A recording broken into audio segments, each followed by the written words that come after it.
Well, no, both sides are done, and the rough sanding on the outside has been done. Most of the gaps here and there were filled with CA or super glue.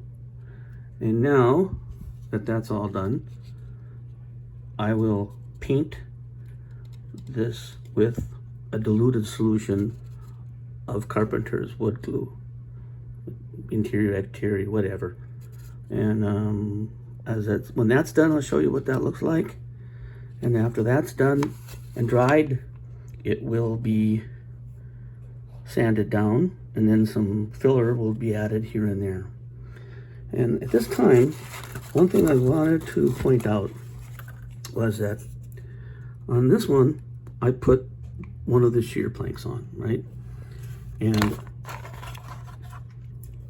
these bow frames here and the stern frame here are very close to there.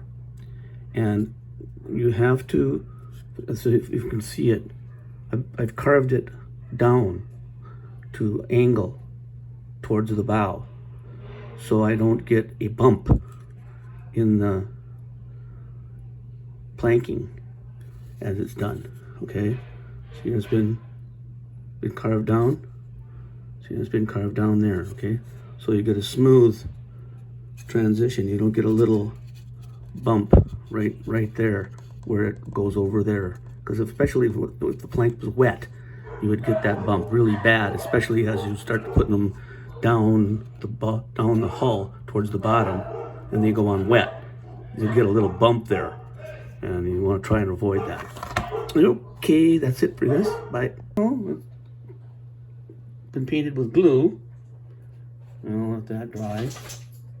And here down in here in Tucson, it's dry in the house. And so it does not take very long for stuff to dry out in Tucson, Arizona. Well, let's wait for it to dry. Okay, I see I made the filler on either side. I decided not to show you what it looks like after I've sanded down, after I painted it with glue. And it's really not much to see. You know, it looks like a lot of filler. Honestly, it's not. It's a lot of, almost all of that will come off. But I want to guarantee that I get a nice smooth hull. So I kind of apply it like this. I am not going to show you how I sand this because that should be pretty obvious. And but I will show you what it looks like when the rough sanding is done. See you later. Well, as you can see, the filler came off pretty easy. There might need to be a small coat done later, but for right now, that's as much as I'm going to do to the outside of the hull. And now I'm going to do to the inside of the hull what I did to the outside of the hull. And that means taking out these old frames so that I can sand in here and fill as I need to.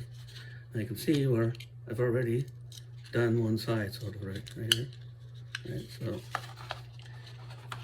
you take one with a blade like this, with a chisel-like blade like this, and I put it in here, like you see, and kind of end it in there and just pry it right off. See, comes right, pries right off. See, it comes right out.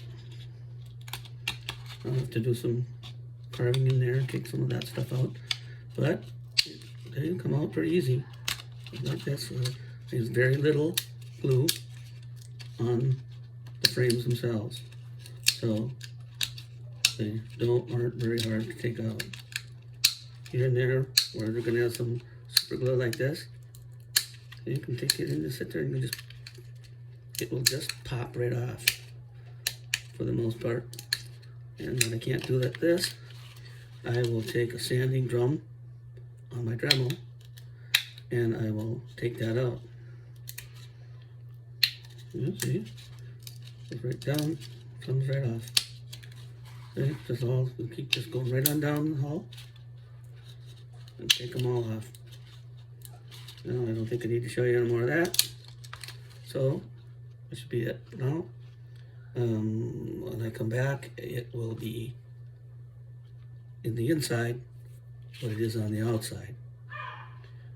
And at that point, I will do a better job of filling in some of the miscellaneous dips like you see here and things like that. Do a little bit better, smoother job of sanding.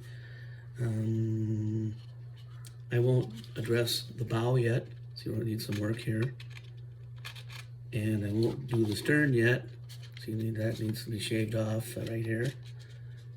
What I will wait until do that on is once I put the whale caps on across here. Once those are on, I'll start that work. Because you can see here, this is pretty flimsy right here, see? So I don't want to do that kind of work until I have the whale caps on. It'll make this much more rigid. And I can also wait with doing this and the bow until I have the frames put back in again. And I'll show you how that's done later on in another video. And this certainly looks like it's going to be more than the 4 or 5 videos, that 10, 12 minutes that I thought it was going to be. And I thought, well, we'll just have to wait and see. Because there's a lot of work to be done on these yet. You know, it's time consuming. It takes a lot of time. But honestly, the labor is not hard. And if you enjoy your shipbuilding and you enjoy having a nice job done after work, and you can appreciate your work, then it's all worth it in the end. At least I think so. And I hope you agree with me.